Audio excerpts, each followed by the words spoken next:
కార్తీక్ వచ్చి వెళ్ళిన 2 రోజులకి హోటల్ ఓపెన్ చేసాం సక్సెస్గా. ఇంతలోనే ఒకటి అనుకుంటూ ఇంకొకలా అభివృద్ధి చెందింది. చిన్నగా అనుకున్న వ్యాపారం కార్తీక్ అమ్మ క్యాంటీన్గా అభివృద్ధి చెందింది.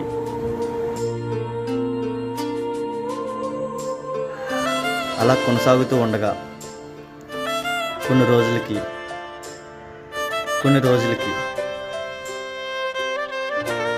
ఇంతలో నా చుట్టూ ఉన్న వాళ్ళే నాకు శత్రువులుగా మారారు. అందరూ అంటారు కదా, మన వాళ్ళే మనకు శత్రువులుగా మారుతారు.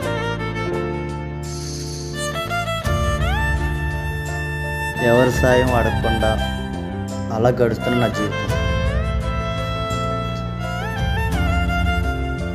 నాతో పాటు మా వైఫ్ కూడా చాలా కష్టపడుతున్నాం. ఇద్దరం కలిసి ఎవరి దగ్గర ఏ సాయం కోరకుండా చేస్తున్నాం.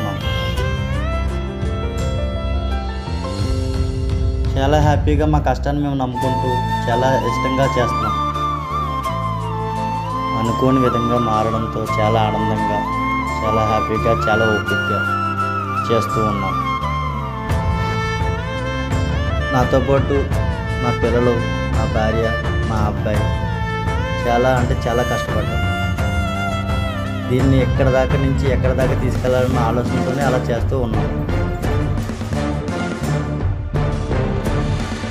నాతో పాటు నా స్టూడెంట్స్, అంటే మా మెస్లో ఉన్న ప్రతి స్టూడెంట్ కూడా చాలా సహకరించేవారు. మా స్టూడెంట్స్ మాకు సపోర్ట్ చేసేవారు. అలాంటిది కార్తీక్ అమ్మ క్యాంటీన్ అందని స్థాయికి ఎదిగింది. ఆ ఎదగడంతోనే తిరిగి లేని వ్యాపారం కింద ఆ ఏరియాలోనే ఒక అభివృద్ధి చెందుతూ ఉన్నారు. మా హోటల్లో అనుకోని స్థాయికి చేరినందుకు అన్నవరం సత్యనారాయణ స్వామి కళ్యాణం చేయించాం. అలా ఆనందం గడిచిపోతున్న రోజులు. సత్యనారాయణ స్వామి కళ్యాణం చేయించిన తర్వాత నేను అనుకున్నట్టే చేసాం, కష్టపడ్డాం. నేను అనుకున్న దానికి రీచ్ అయ్యాం. అలాగే తర్వాత 2nd బ్రాంచ్ కూడా పెట్టాం. అలా జరిగిపోతూ ఉన్న సమయం